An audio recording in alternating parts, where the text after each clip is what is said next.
It's time for another Morning Pointe Foundation Caregiver Cafe, part of the work of the Morning Pointe Foundation, providing nursing scholarships and caregiver support programs across the Southeast.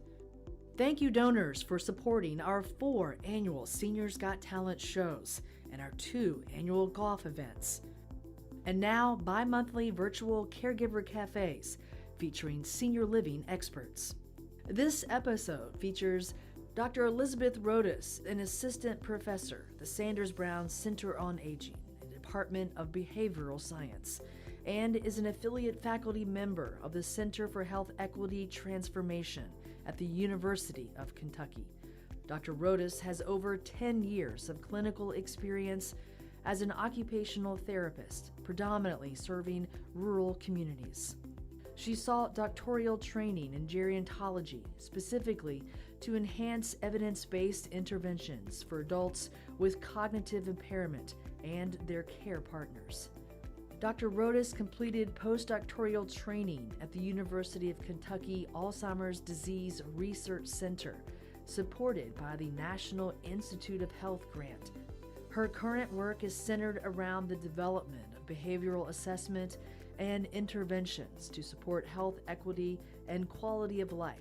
Please welcome Dr. Elizabeth Rhodus, and be sure to stay until the very end to get your chat questions answered. Good evening, good afternoon. Thank you so much for joining today. We are very excited to have this Caregiver Cafe with the Morning Pointe Foundation. Thank you so much for joining us as we talk about multisensory approaches to communication. I'm going to share my screen, so if you can bear with me for just a second as we get our slides going. There we go. As the video said, my name is Elizabeth Rhodus. I'm an assistant professor at the University of Kentucky. I'm at Sanders Brown Center on Aging and in the Department of Behavioral Science. We use activity and occupation as medicine to help heal and maintain quality of life for people with a variety of conditions, especially my passion lies for people with cognitive impairment and dementia. In our presentation today, I'm going to talk a little bit about a person-centered approach and what does that mean as we're communicating and caring for people. We're going to touch on a little bit of personhood. I'm going to get to show you some pictures of what Alzheimer's disease actually looks like in the brain, and then a quick discussion of the neuroanatomy related to the neuropathology of these diseases. We're going to talk a little bit about brain-body connections and what does that mean for communication. And we're also going to have time at the end for question and answer. I hope that you can maintain any questions or put any questions in the chat as they come up. So feel free at the end or throughout the presentation to put your questions in chat, and then we'll have time to cover those at the end.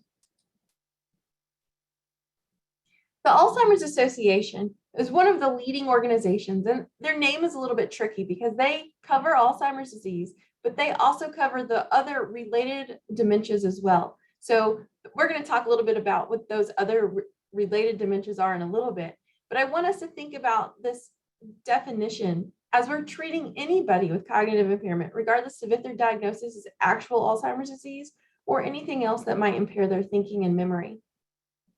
When we're thinking about a person-centered approach, we want to think about that person's uniqueness and what makes them themselves.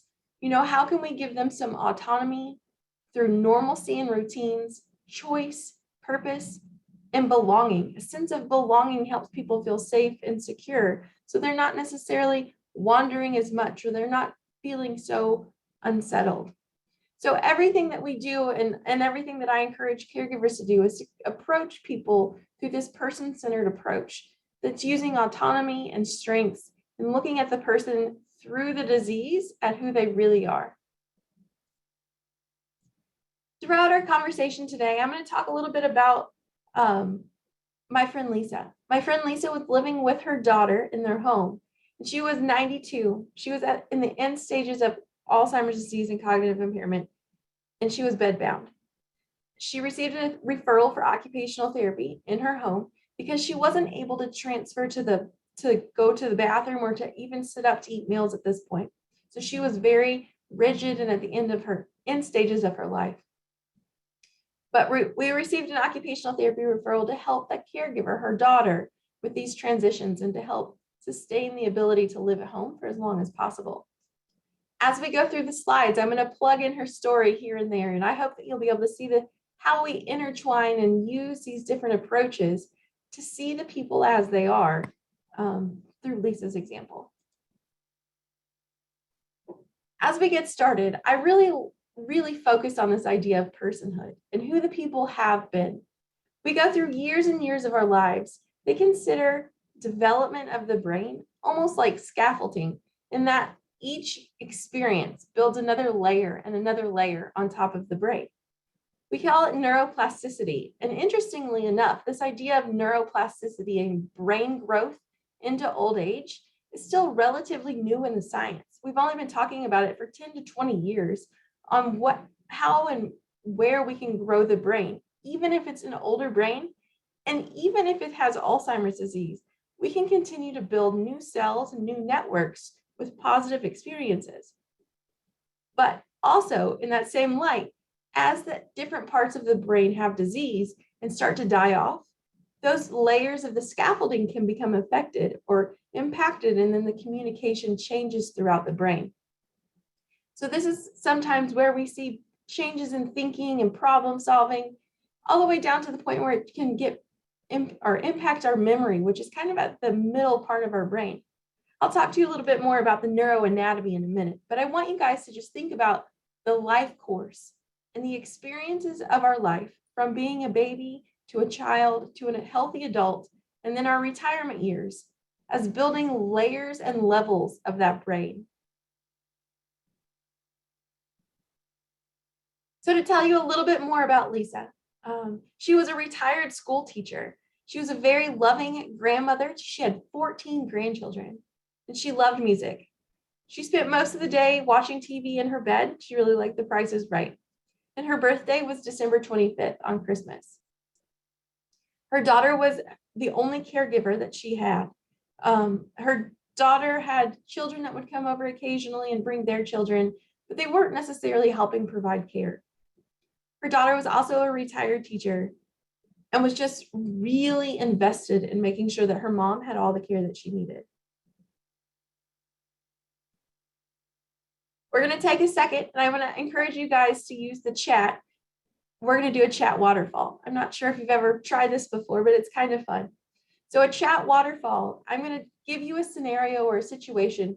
Actually, it's on the screen. I want you to think about something that the person that you care for really enjoys to do. This plays into their personhood because everything can be so diverse and different. But sometimes when we're looking at these lists, it can give us ideas on something that our loved one might like to do. So I want you to think about what your loved one really likes to do, and I want you to write it in the chat, but I do not want you to hit enter. So you're going to type it out in the chat. Don't hit enter until I tell you to, okay? I'm going to give you a second to write down in the chat what the person you care for really likes to do. And when I say 3, we're going to all hit enter at the same time, and it's all going to trickle into the chat. I'm going to give you just a second. Get all your thoughts ready. All right, I'm going to count to 3, and when I say 3, you guys hit go, okay? Or you hit enter button, and then it'll go into the chat. Oops, sorry. So 1, 2, 3. Everybody hit enter. I love this. If we look through these, sitting in the sun, oh, that's one of my favorite things in the world. Cooking and baking, listening to music, going to concerts and driving the car, knitting, being with friends. There's so many wonderful activities on how people occupy our time.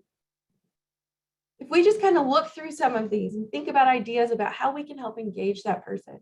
I'm going to talk to you again about neuroplasticity in just a second, but the more that we engage that person, even if they have Alzheimer's disease, we're still growing new healthy brain cells. The more meaningful the activity, the more resources of the brain, and actually the more muscle fibers you recruit in the body. Activity engagement is really important, especially when it's meaningful to that person and they enjoy it. Thank you guys so much for trying that. Feel free as we go through to scroll through these and look to see if there's anything else Ooh, somebody said they love to clean. Wish I had that trait. All right, let's see. So in thinking about dementia, you guys might already know this, but dementia is kind of an umbrella term. It's a cluster of syndromes and diseases. So it actually consists of symptoms within these diseases that impact our memory, our judgment, complex motor skills, so our movement and coordination are also impacted, as well as our ability to just solve problems and get through the day. At this point, the Alzheimer's Association is actually saying that nationwide, 1 in 3 seniors are passing away with a form of Alzheimer's disease or related dementias. 1 in 3 people. If we look at African American and Latino populations, so minority populations, that actually goes up to 40% are dying with a form of dementia. It's almost 1 in 2 people. So this is something that is impacting a lot of people, not only the people living with the disease, but people like you all who are caring for those with Alzheimer's disease and related dementias. It's something that we have to start being more comfortable talking about. So when we think about dementia and this umbrella, we have all of these other conditions and terms that kind of fall underneath. One of the interesting things about being at the University of Kentucky is that we actually have a longitudinal cohort, meaning we have people come and see us once a year and we do cognitive testing. They start to see us when they do not have any kind of cognitive impairment at all. So just normal, healthy adults. We track them and follow them over the years and the years. We have some people that have been in our cohort for 20 or more years. And when they pass away, they donate their brain.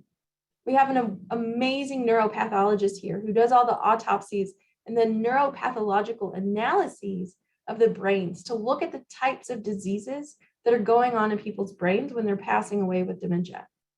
And one of the astonishing things that we're finding is that people are actually dying with more than one type of dementia.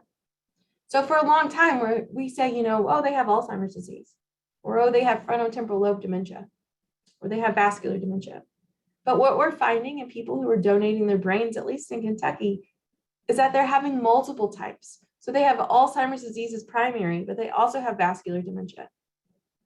Or they have vascular dementia as the primary, but they also have signs of frontotemporal lobe dementia. So I'm going to talk to you a little bit more about some of the behaviors and symptoms that we kind of see in each one of these. But it's interesting to think about how we approach people because the behaviors and conditions can be different for each one of these conditions or syndromes. So I'm going to show you what a healthy brain looks like. Everything that we do and think, our experience in this world is based on how our brain interprets that information and then gives us the ability to have behavior, thought, and an output, so to speak. So the frontal part of your brain really has to do with executive functioning, planning, sequencing, processing, even this ability to maintain your thoughts within yourself. So that if you have a thought that you probably shouldn't be sharing with everybody, it's your frontal lobe that controls that do not say message. So when people have pathology in the frontal part of their brain, they might have something called disinhibition, where they just start saying things that they may have never said before, but their brain no longer has that filter. In the middle part of our brain, we have the motor and sensory cortices. So these areas help control our movements and the sensations coming into our body and processing this input from the environment. Our temporal lobe right here on the side has to do with our memory, understanding. It also processes our auditory input and our language, so our talking. The parietal lobe in the back has a lot to do with making words and understanding through perception. And our occipital lobe in the very back has to do with our vision. It controls all of our vision. So when we think about our memories, they're actually showing that the hippocampus, so that part right in the middle of your brain that helps store your memories, is also a retrieval process. But all of those memories get scattered throughout your brain. And it's the hippocampus that's able to pull them back out, almost like a filing cabinet, and pull them back into your consciousness, into your frontal lobe, where you can really think about things. So this is what a healthy brain looks like. I'm going to show you some pictures of what a diseased brain looks like. The picture on the top top left is a brain with Alzheimer's disease.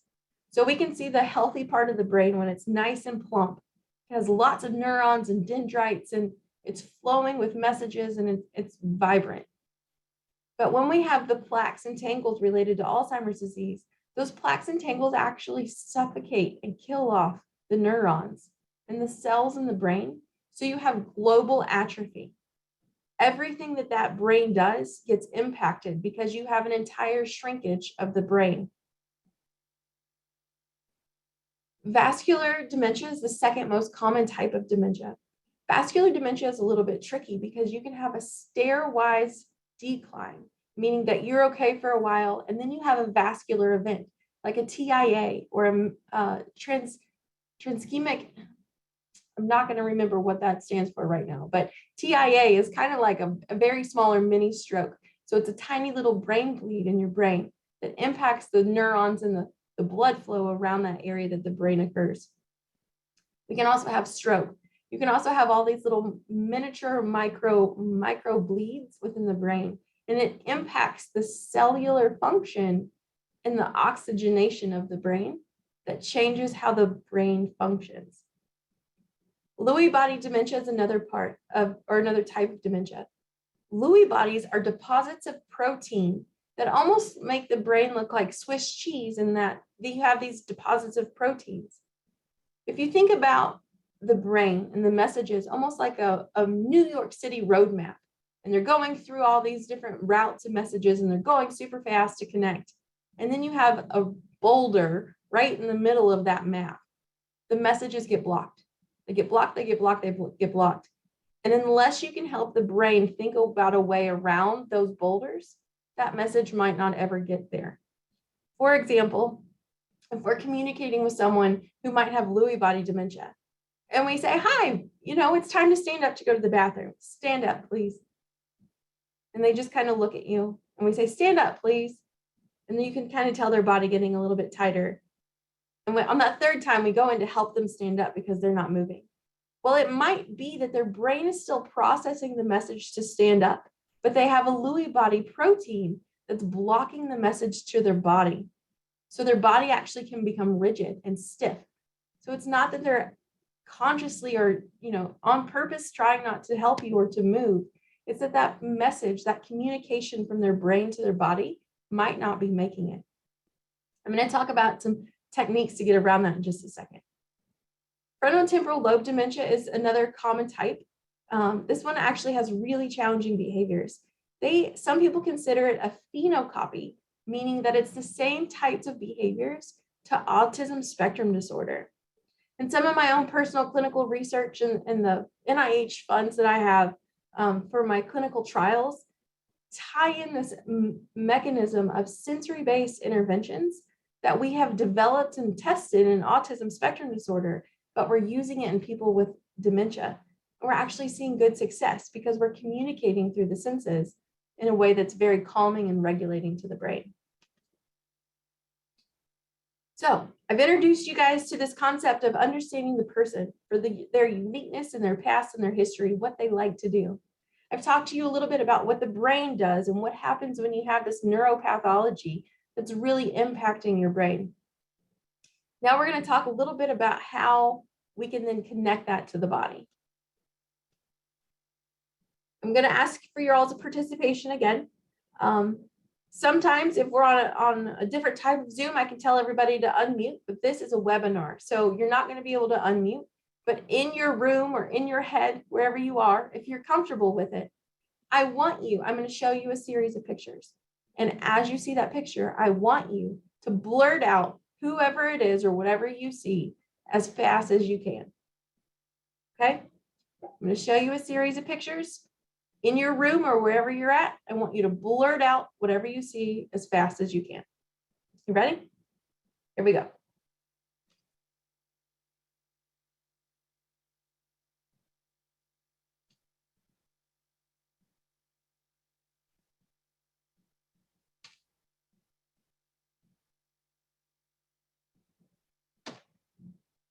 And that seconds worth of exercise, you just did a full body brain exercise. So first we saw Bill Gates. Then we saw Serena Williams. Then we saw Barack Obama. In those pictures, you all first took in that information through your eyes. It shot it all the way through the middle of your brain and all the way back to your occipital lobe to create perceptions and images.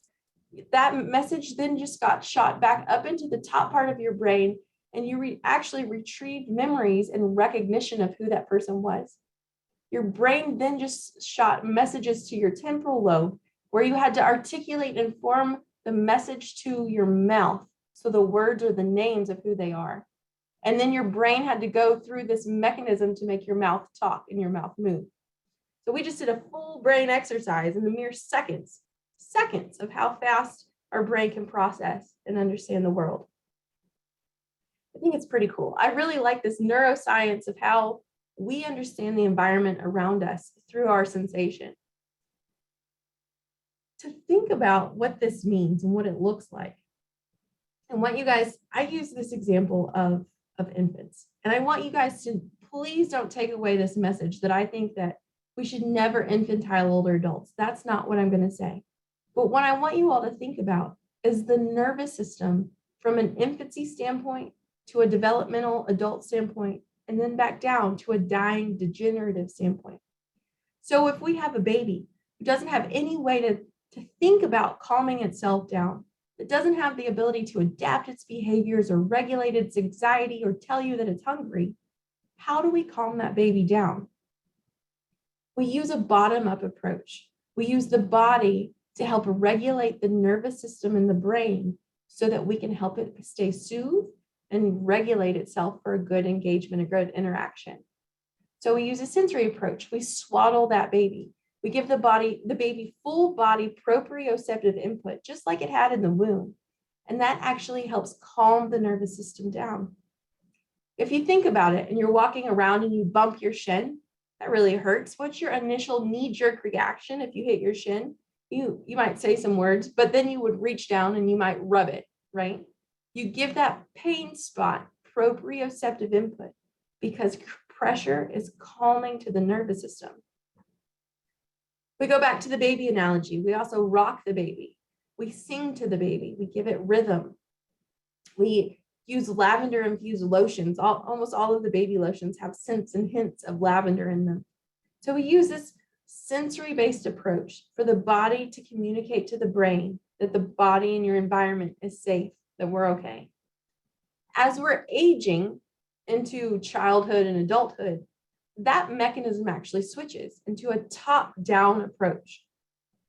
That our brain can start, our frontal lobe really develops, and we think about things and we analyze and we process, and we go into an environment and our eyes and our mind automatically start predicting what's going to happen in that environment. That allows us to then dictate our behavior. Am I at work? Should I be sitting up straight and talking slowly and calmly?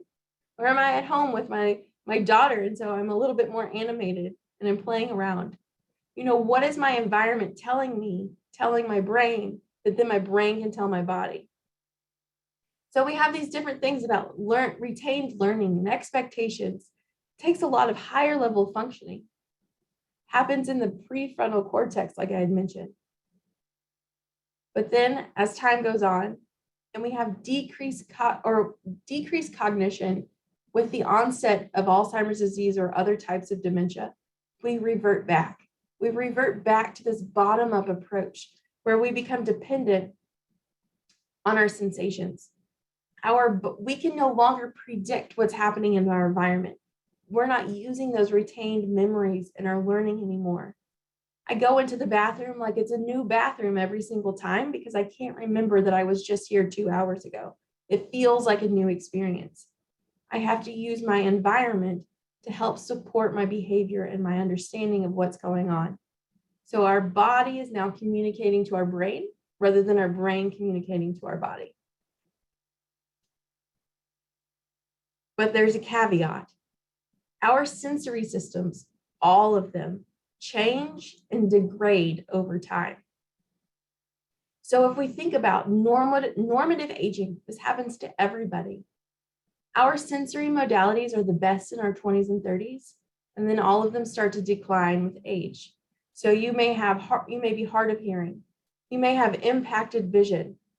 You might have less touch awareness in your hands. Your balance, your vestibular system might start feeling a little bit off. The way that we understand the world changes because our sensory modalities change.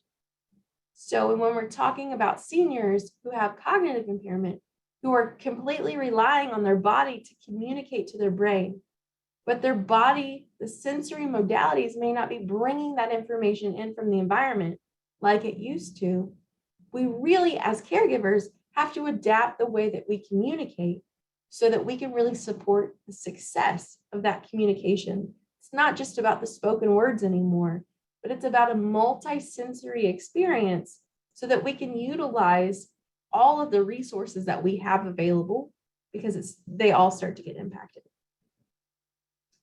If we go back to my friend Lisa for just a second, we're thinking about and realizing that she's requiring maximum assistance for everything that she does. Everything, toileting, bathing, eating. She spends the majority of her days in the bed. When I first started working with Lisa, her greatest enjoyment and activity was cuddling with her stuffed animals and listening to music and watching Price is Right. That is how she occupied her time. When we think about this idea of neuroplasticity and enriched environments feeding the brain through sensation, I saw this as an opportunity to maybe help feed her nervous system a little bit more through more sensory input and more meaningful experiences outside of her bed or beyond the comfort of the stuffed animals and the music and the TV. So in just a second, I'll tell you a little bit more about how we helped her. One of the biggest elements when we're working with people with cognitive impairment, I talked to you a lot about how as adults, we can have predictive thoughts and we can analyze and we can think about things. We have retrieving our previous memories and what we've learned. We can think about from this top-down approach. But as we transition to a bottom-up approach, the sensations in this very moment become extremely important.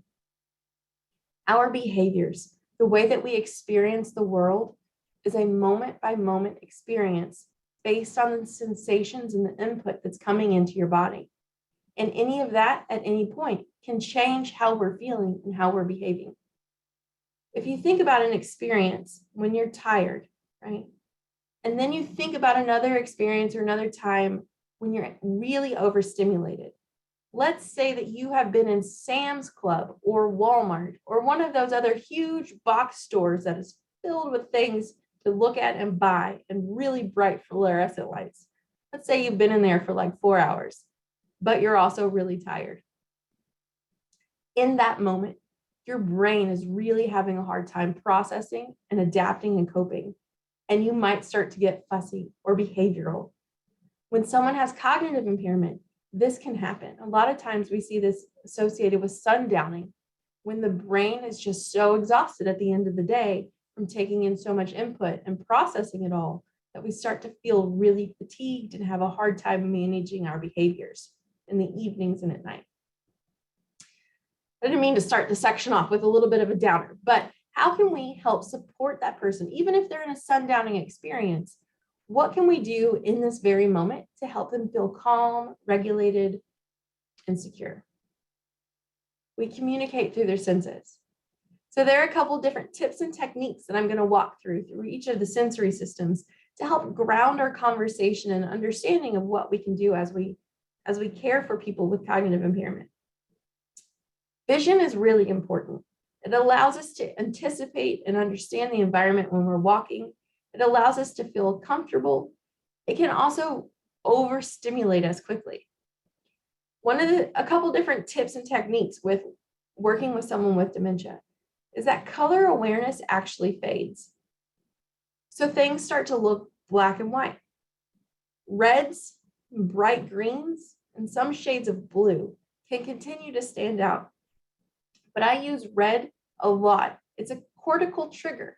So when someone even has cortical blindness, they sometimes can continue to see the color red because it triggers the brain to pay attention. And one of the examples In my current clinical trial that we're doing, we had someone who was having a hard time drinking. So in our study with occupational therapy, we send out a box of supplies, and in that box, there's a roll of red duct tape. So the occupational therapist talked to this caregiver and said, I want you to get a drink of water. I want you to put it directly in front of the person that we want them to drink. And I want you to take the red duct tape and make a red coaster, or like a square, and put the water right on top of that. Put the drink right on top of that. So now the drink is directly in line of sight. So it's directly in front of them. It's down a little bit in their gazing view, and it's on top of a red coaster or a red spotlight for paying attention.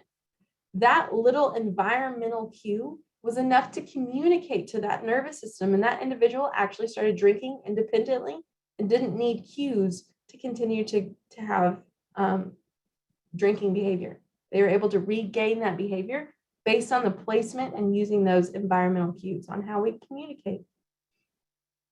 So a couple other things about vision. Our peripheral vision, so the vision awareness on our sides, fades as well. So we start to actually have tunnel vision. As people age, they also start to hunch forward and look down towards the floor. With cognitive impairment, some people can forget they need to look up. So they have narrowed vision towards the floor. They're not remembering that they need to look up, and their color awareness fades. Another thing that happens is that the depth perception can also go away. So everything starts to look flat. The dark areas in a floor can look like a hole.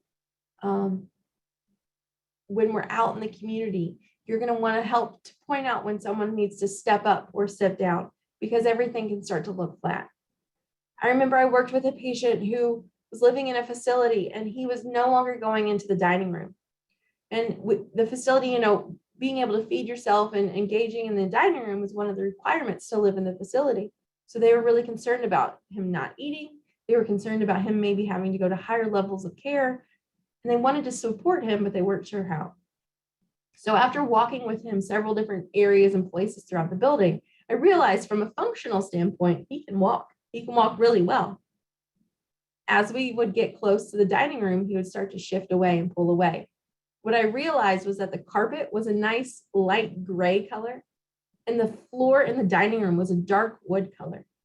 So as I worked with him to transition him over that threshold, I remember so specifically the first time I got him that close, he picked up his walker and he kind of reared back a little bit like he was ready to jump in, almost like he was going to get into a swimming pool, because his brain couldn't dissociate or understand the difference in the color in the floor, and he wasn't sure what that change was going to feel like or look like. We actually used some duct tape. We used green duct tape, almost like a runway, and he was able to start transitioning into the dining room without problems. So let's think about another sensory system, sound. We talk, we use our, we talk all the time. That's how we ask people to do things and how we engage and just having a conversation with people. If you guys take nothing away from today other than this, I want you guys to remember that it can take up to 90 seconds for the brain to process what it hears. 90 seconds. If you have cognitive impairment, it can take a really long time for that brain to catch up. They actually say toddlers, they can take 3 to 5 minutes for their brain to process what they hear. So if your toddler isn't listening, it might not just be intentional. The brain just might be processing and trying to keep up. But we're not here for toddlers. We're here for older adults, people with dementia. When I come up to them and I ask them to do something, if they don't respond immediately, it is in my best interest as well as theirs to provide them with a delay. And if needed, repeat myself. But each time I repeat myself and each time they hear things, it piles up and kind of backlogs in the brain. It causes overstimulation when the brain is delayed in processing their auditory input. I give an example sometimes of working or being at a restaurant when you have a loved one with dementia and the waiter comes up and says, "Hi, what would you like to drink today?" And your loved one just kind of looks at you, doesn't respond at all. And then the waiter says again, "What would you like to drink? Would you like something?" And they don't say anything. And then the waiter's getting a little anxious. And so you as a loved one say they want Diet Coke, or they want a Coke, or they want a water, whatever it may be. And then the waiter walks away and then your loved one smiles at you and says, "I'd like tea today, please." It could take that long for the brain to just process what they're hearing in order for them to give a response or a reaction. It's really important. You guys can probably tell that I get really animated and I talk really fast. So allowing pauses, taking deep breaths, and slowing down the rate and pitch of how fast you talk can allow people to catch up and process in real time. So when I'm talking to someone with dementia, I slow down and I allow for a lot of pause in between my concepts. And this actually speeds up the interaction and the communication because I don't have to repeat myself, and it allows them to respond in more real time during the conversation in a more flowing way. Another element that I want you guys to think about is music. Music actually releases endorphins throughout the brain, and it makes the entire brain light up. Rhythm is stored at the base of your brain in your brainstem, and this is the part that also controls routines and rhythm and your homeostasis of your heartbeat. There's a lot of things that happen in that brainstem. So when we're targeting the rhythm, it can also change our feelings through our heart rate and our respiration rate and things like that. Music is fantastic. I want you guys to also think about how we provide personhood by using music. If you think about the music, or really anything that you liked from the ages of 15 to 25, those are considered our golden years because that's the type of music and the genres that we're going to like for the rest of our lives. So if I'm working with someone in their 50s, I'm not going to give them the same type of music if I'm working with someone in their 90s. They're not going to have the same reactions. I'm also, for any age above mine, I'm not going to give them the music that I listen to because they're not going to like that. But when we're doing this person-centered approach, even if you don't know exactly what they like, hitting this 15 to 25 window you can give it a shot.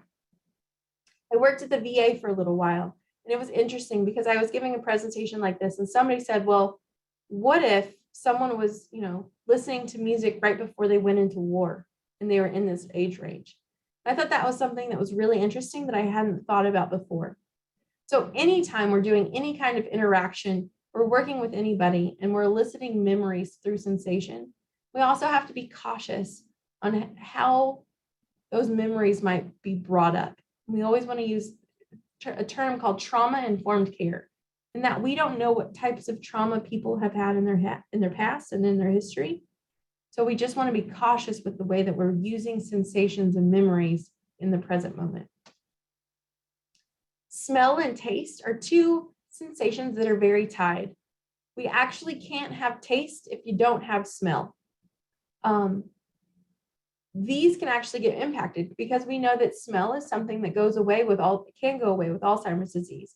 It can also go away with Parkinson's disease, and Parkinson's can lead into Lewy body dementia. So smell can get impacted by a lot. And then that in turn impacts our taste. Some interesting evidence has actually come out in the literature that shows that we can change behaviors with different types of aromatherapy. Lavender is very calming, without the perception of smell. So there was a study that they ran essential oils, so lavender aromatherapy, throughout the night in a dementia unit for people who had difficult behaviors. They found a significant reduction in challenging behaviors the next day. So this tells us that whatever's going on at night, with the addition of lavender, that we don't actually have to perceive the smell to have those changes in behaviors, and that it might be because they slept better, but it could also be that the aromatherapy is having a lasting impact on their behavioral regulation for the next day. A couple other things about taste. When we're trying to elicit someone to get them to eat, strong flavors are really important for quality of life. Sugar, salt, and fat are three tastes that are really addictive in the brain and will help people eat more.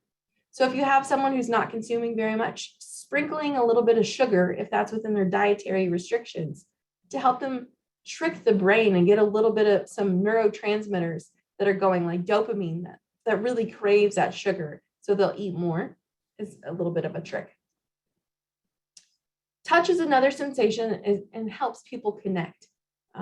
If you think about, I'm going to go back to that baby again. How does a mom or a dad connect with that baby? It's through touch. Touch on your hands, touch on your face, full body embrace. If you think about a toddler and a child, how do they learn about their environment? They touch it. They're touching everything constantly. It feeds the brain nourishment through touch. If you think about being an adult, we exchange love as adults through touch. If you think about the older adult with dementia, what opportunities are they having to have healthy touch, not only with people, but with their environment and the different types of sensations and textures and, weights, and what are they holding? What are they touching? Our hands, the representation on our hands, our mouth, our feet, and our genitalia actually remain highly sensitive because of the representation on our brain. These areas in our hands have a very high or large area, like a surface area in our brain.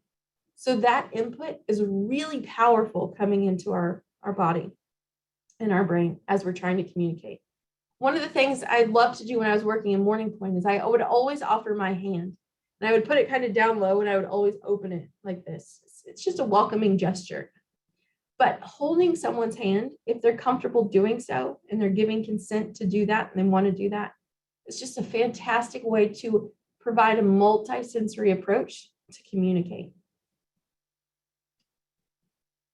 Pressure. I talked a little bit about it earlier, but pressure is called proprioceptive input. It is calming to the nervous system.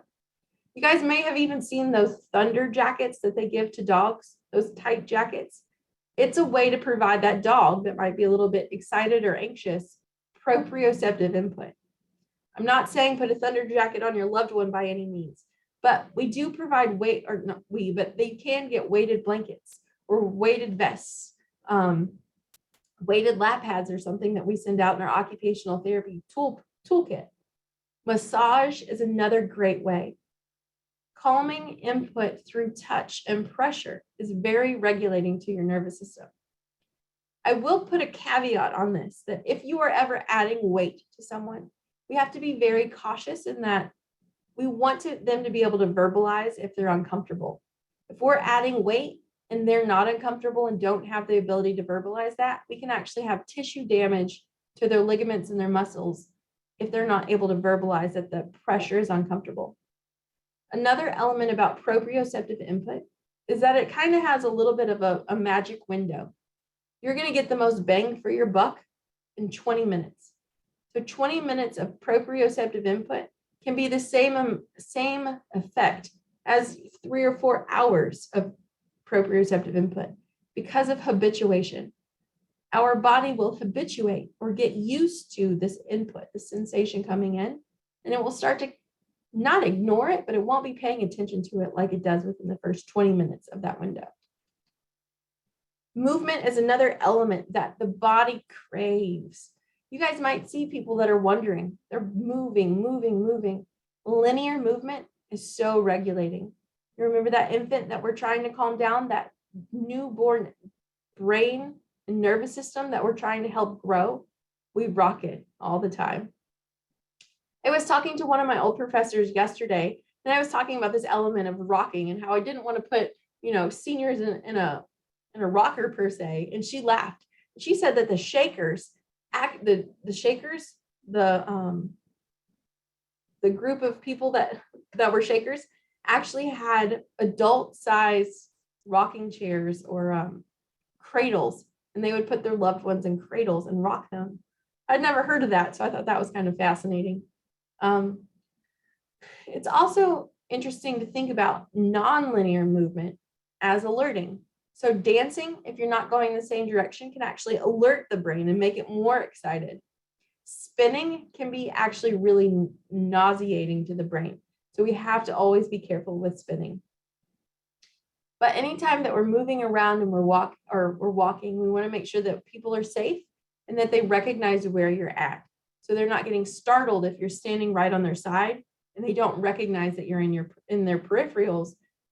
You don't want to startle them because they might fall. Going back to Lisa for just a second and thinking about how can we help her? Her birthday was December 25th, and she loved making cookies on her birthday, Christmas cookies. She'd done it every year up until the last few years when she was really declining in her function. But as an occupational therapist, that told me that that was a meaningful activity for her. So we gradually, I got her to where she could tolerate sitting on the side of the bed for 5 or 10 minutes. She was really working on the core strength to be able to sit there. We then worked on transitioning to the bedside commode and to the wheelchair so that she could tolerate sitting in the wheelchair. Over the next course of a few weeks, we worked on sitting in the wheelchair for about an hour. And she was able to actually go out into the living room and watch The Price is Right and listen to music in her daughter's living room. Within the course of that time, we also started taking her to the dining room table. And we found out that she really liked ice cream. And she was able, and popsicles, and she was able to hold the popsicle or the ice cream cone right here and lick it. So she was able to start feeding herself. So it was actually around Christmas time, and I brought out a bag of cookie cutters and a rolling pin, and I brought 3 or 4 different rolls of cookie dough. And we engaged in that activity. We rolled her up to the table. I helped her roll out the dough with hand over hand to help her engage. And in those moments, she would pick up a little piece of cookie dough and bring it to her mouth. And she started this actual behavior of feeding herself again at the dining room table. Her daughter worked with her a couple different times, and they made cookies on their own. This meaningful activity was so rewarding for her that it allowed her to start tolerating end-of-life care, tolerating sitting in the wheelchair for up to 4 hours, feeding herself, and started having dinners with her family when her grandchildren would come over on the weekends. And she would engage in a dining activity with her family up until the last couple days before she passed away. So we used the personhood, we used the meaningful activities that she enjoyed, and we communicated through her senses to help her understand the environment and the sensation of what was going on. So a couple quick tips on thinking about what you want to take away from this session today, or this opportunity to talk about multisensory communication. When we're thinking about acting as a care partner, we want to make sure that we're encouraging active participation and activity engagement, that we're getting that person engaged in something that's valuable to what they enjoy, that we're using a smiling face. One of the things that I haven't mentioned actually is this notion of emotional contagion. So if you yawn, I'm going to yawn. That's called emotional contagion. I catch that emotion of feeling tired is actually contagious. The same thing is true for your heart rate and your smiling. When we're normal adults with cognitively healthy brains, we can actually inhibit feeling someone else's emotions. Or if we're really empathetic, we might actually feel them. When people have cognitive impairment, they lose that ability. They actually become your mirror. So if I'm really upset, I've had a bad day, and I come home and I'm caring for my mom, and I'm angry in my tone of voice, and my heart rate is going fast, and then she's not listening and she's not doing anything to help herself, and I'm just feeling really frustrated and I'm not giving her enough time, she's going to pick up on that energy, and she's actually going to feel it and give it right back. So it's going to make that situation really tense. So when I'm talking to caregivers, you kind of have to fake it until you make it on some days. When you are feeling that angst inside, the more you can take a deep breath and slow down your breathing and your heart rate and smile and think about this very moment and what you're grateful for in this present moment, you can have a little bit of a sigh of relief, put a smile on your face, and work to have a positive interaction, because that's all that really matters when we're working with people with cognitive impairment, is this moment right now and how that feels through our body to our brain. Don't forget to slow down when you're talking and allow for pauses. And as always, talk to your doctor. If any questions or concerns arise at any point, you always want to make sure that you're touching base with your doctor. This is one of my favorite quotes from Maya Angelou. She says, "People will forget what you said. People will forget what you did, but people will never forget how you made them feel." We have now about 20 minutes or so for some question and answer. And I would love to talk to you guys as much as you want. Any questions that you have, please feel free to put those in the chat. And we have some time we can talk through that. Thank you so much for your time today. I really appreciate it. I'm going to stop sharing, but I'm going to stick around for questions and question and answer. Any thoughts that you have, please feel free to put those in the chat.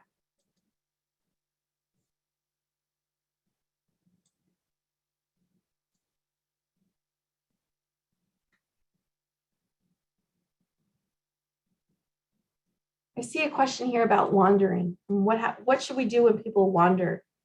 Wandering happens a lot. And sometimes people can actually have a feeling of discomfort, that they're looking for some place to feel safe. Or sometimes they're just bored and they're looking for activity. Or sometimes that brain and that body need to move. So when people are wondering, helping them engage into a meaningful activity. So we're kind of distracting the mind a little bit, but we're still giving them an activity to engage in to help them feel safe and secure. And if they're moving a whole lot, have that activity be something like dancing or moving or pushing something around, or some kind of activity that includes a lot of movement for that body. Another question that I see, it says, talking about art therapy with this population. I love art therapy because it really works on the brain's creative sides. So we're making that brain really think about different opportunities for creating and developing. It's interesting that when people are engaged in that, if that's something they like, it's fantastic. But if it's something that people don't really like, it's not always the best or most helpful. I remember working, he had a Ph.D. in arts, and he was an artist. So I brought in paints and I brought in colors and a canvas. And I said, let's engage in something that you like. But he didn't. I tried to help him get started. And when he got started, it actually made him really upset because he couldn't do it the way he used to do it. So that element of art therapy wasn't the best. But using creative opportunities to engage the body and sensations is always a good option to give it a try to see if people like that. I see another one, tips on how to use the senses. Really anything that you think about an activity or engagement, thinking about what you would like as a person, wrapping that up and trying to give that to the person that you love, if that's something that they would like or receive. So music, touch, smells, these are all ways that we can use the different sensations to help that body really relax. Another question I see says, how do we get people out of loops? Loops has a technical term. It's rumination and perseveration. We're thinking about the same thing, or we're doing the same thing over and over and over. One of the best ways to get out of those loops is to engage the body and sensations into a different activity. So take their hand and guide them to something else. Give them a little bit of a bear hug, some proprioceptive input to calm down that nervous system, and those thoughts will actually help it slow down. Put on some music, dance, ask them to help you cook. Do something to distract their brain to help it calm down. See another question, the reinforcement of slowing down and emphasis on touch is critical. Yes, thank you so much. It's very important that we're touching people because it's just a natural need for the nervous system that we're not talking about and thinking about enough for our older adults. Let's see. Oh, I see a shout out by Kevin Oakes. Yep, he was a great guy, physical therapist, and really helped me get launched in my career and helped me guide the understanding of working with people, not only in facilities, in hospitals, but also in their homes. And how can we use whatever environment that we have to help them engage in whatever situation it may be, but through the sensory systems. And thinking about helping someone in that unfamiliar environment, like a hospital, is really important. There's actually a huge element of hospital-based delirium. It can really happen, and it's really difficult. I've seen some evidence that talks about Montessori approaches, teaching the hospital staff about delirium and about the lack of a familiar environment. It's really tricky. It's something that I would love to talk to you more a little bit about, but the more elements of home that we can bring into that hospital situation, the better people are going to respond. So even if it's a familiar blanket or a pillow or a stuffed animal if it's something that they like.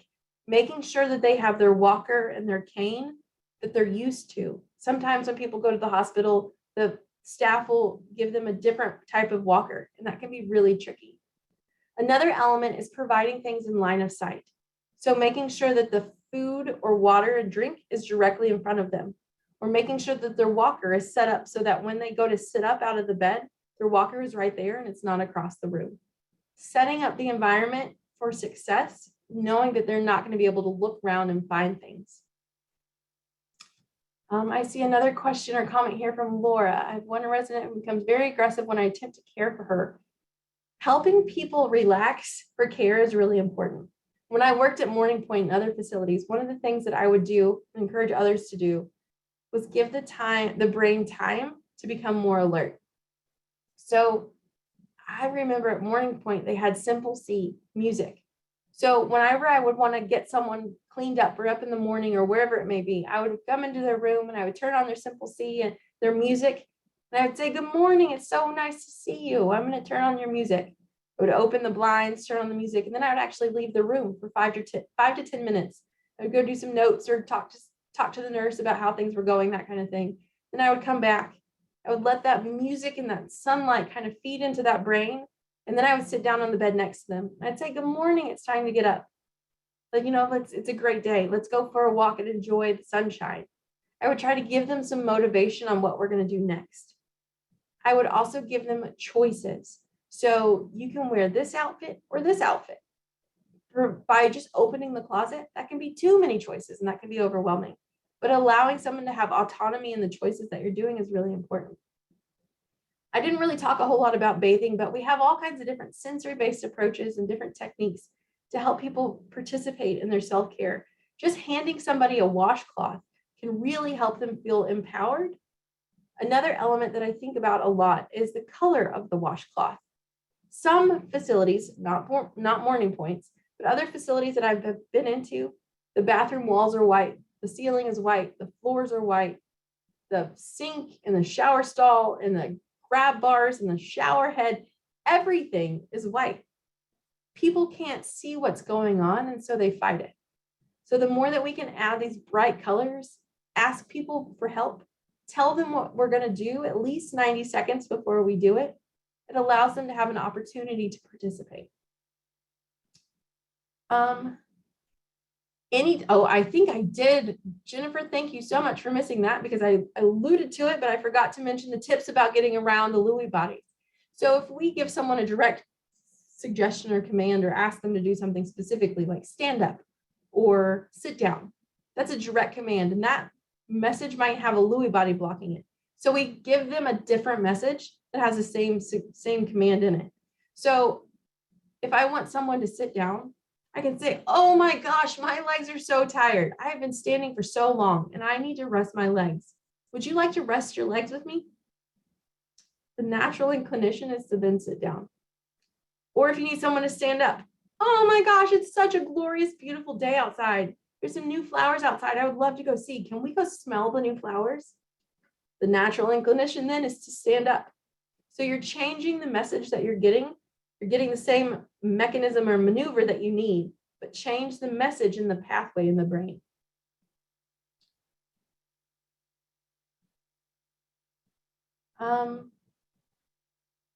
Let's see.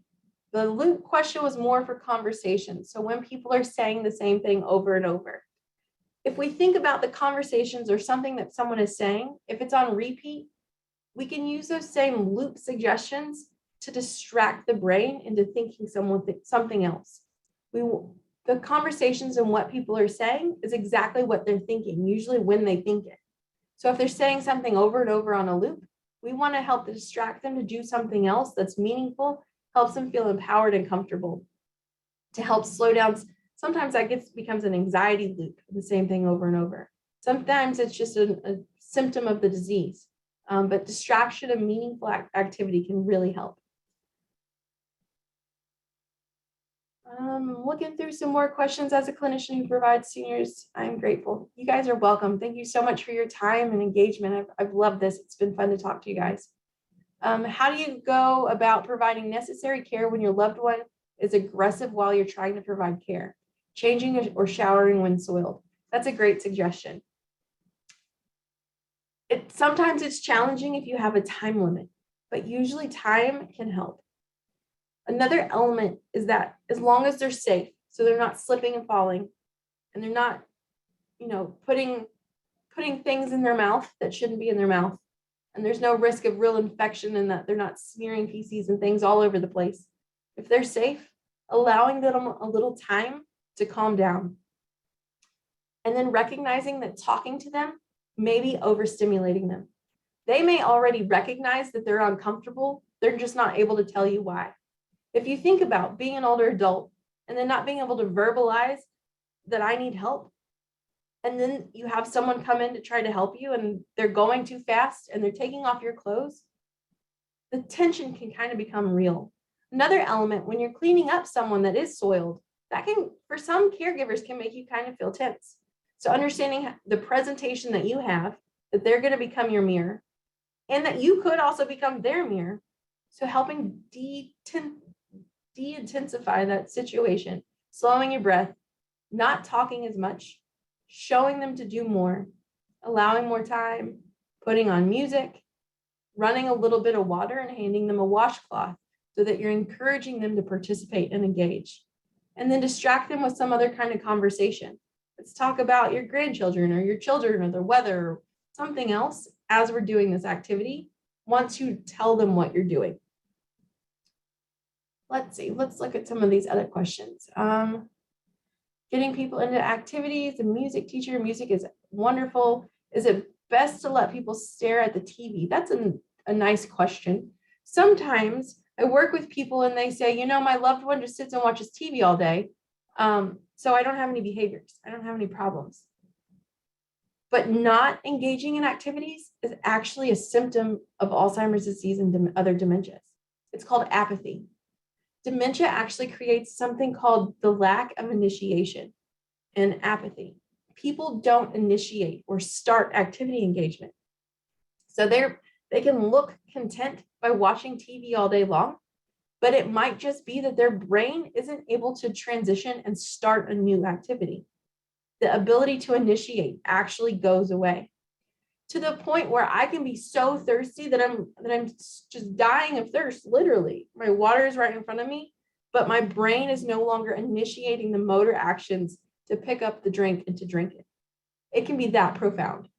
So getting somebody engaged, just starting them in an activity to initiate, to get over that hump, can be really tremendous step to get someone away from just sitting at the TV. I also had mentioned this idea of neuroplasticity and enriched environments. So the more we get people engaged into meaningful activities, the more it can help the brain be as healthy as possible and potentially grow new networks and new connections. So we really want to help this person engage in meaningful activities, use their sensation. If they're content watching TV, I think they recommend around 2 hours or no more than 2 hours of TV a day for kids. Probably the same is true for older adults. Another element is motion is lotion for our joints. Our joints actually have fluid in them. And the more that they don't move, and if they're arthritic, they can actually grind a little bit. So starting with movement is a good way to help that body loosen up. Sometimes people don't move because they're in pain. So maybe before we get them in dancing and engaging in activities, we need to do a little range of motion to help their body loosen up. Let's see.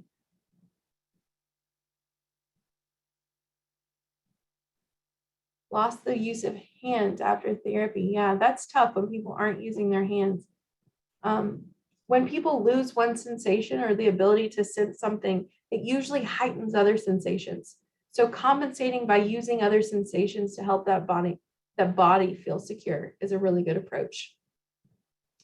It looks like we have just a couple more minutes. So if you have any last questions, please feel free to throw those in the chat. I see one more here. It says, do you have any suggestions on drawing them into a conversation? I get a lot of, oh, really, oh, wow responses. And I wonder if it's actually how do we talk to them more? That's a great question. And sometimes some of those responses are just kind of automatic, almost like how you say, and that you're filling the gaps to help people recognize that you're kind of understanding, you're paying attention, but you might not really be. So when we want people to engage and draw them into more conversations, talk slower, talk a little deeper in your voice so that they can hear you better, allow for pauses, and use more sensations. So show them pictures and ask them what they think. Put on music and get them to talk about the music. Pull out fresh flowers or peel oranges or apples or something like that to elicit a smell response. Use a multiple sensory modalities to help them communicate. But please recognize that loss of language and word finding is a symptom of dementia. So if they're not routinely conversing and really engaging, it might be a symptom of that dementia that they're having. Let's see another one here. It's a little bit long. Clarification: as an art therapy student, we use something called expressive therapy continuum to dictate what materials we use to certain populations. Paint provides the least amount of control. Interesting. I believe art therapy is provided. Interesting. That's great. Thank you for sharing that. It's fun to think about art therapy and music therapy and all of these different elements of really specific crafts and techniques to use certain approaches. And it's fun because the therapists are really trained in the science and the techniques of whatever modality that may be. So please take anything that I'm saying with a little bit of grain of salt. And if you're really interested in art therapy, talk to an art therapist. If you're really interested in music therapy, talk to a music therapist. I'm highly trained or most trained in neuroscience and how it relates to activity engagement. So sensation and activity is really what I look for. A couple other comments here and then we'll wrap it up. Obsession with the thermostat in a thermos room, cannot tolerate blowing air even if it's hot or cold. That's a tricky one. It's kind of specific. Sometimes you can cover something up. So if there's a cover that you can put to kind of hide it, so a black cover over the thermostat, make it kind of less apparent. But if the blowing of the air, it sounds like they might be hypersensitive on their skin. So you could do some massage, some lotion, some techniques of proprioceptive input to calm down the response to the blowing sensation. It might also be a sound thing. They might have an auditory defensiveness. So you can check if they have hearing aids, or they turned up too high, that kind of thing. Trying to get to the root of the agitation related to that sensation of blowing air might help.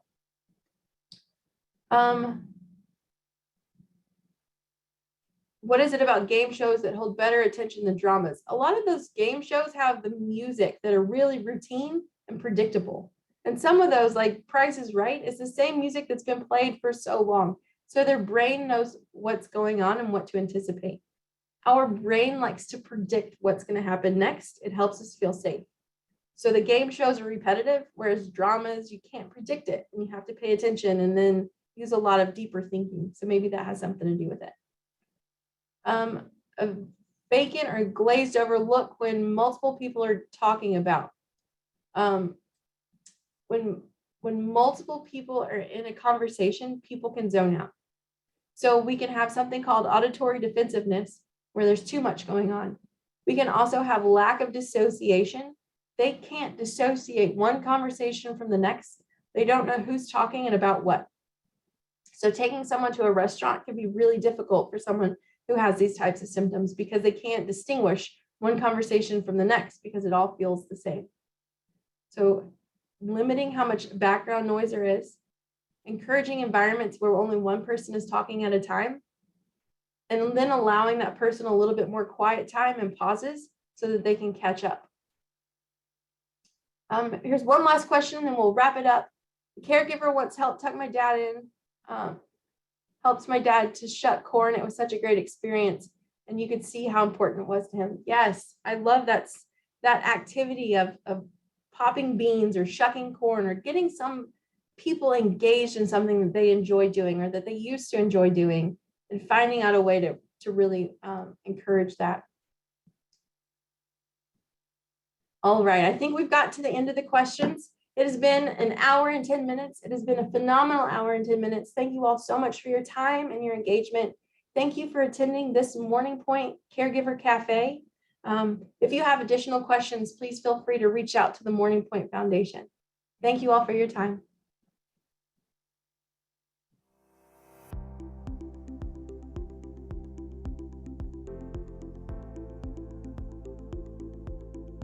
Thank you again for joining us for another Morning Pointe Foundation virtual Caregiver Cafe.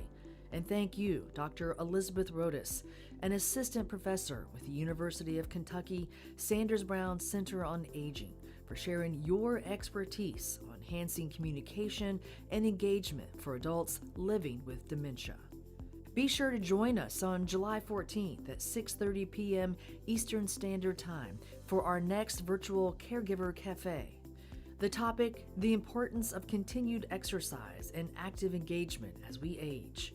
Our guest speaker is occupational therapist Andrew Klope, a therapy program manager with Rise Senior Living at Health Pro Heritage Therapy, with 10 years specializing in geriatric therapy. And don't forget, you can join us live at 6:30 p.m. Eastern Standard Time, or just by registering, you can watch at your convenience. Until next time, thank you for joining us for the bi-monthly Morning Pointe Foundation Caregiver Cafe virtual educational series. To learn more about the work of the foundation or watch any of our previous Caregiver Cafes, visit us at morningpointefoundation.com.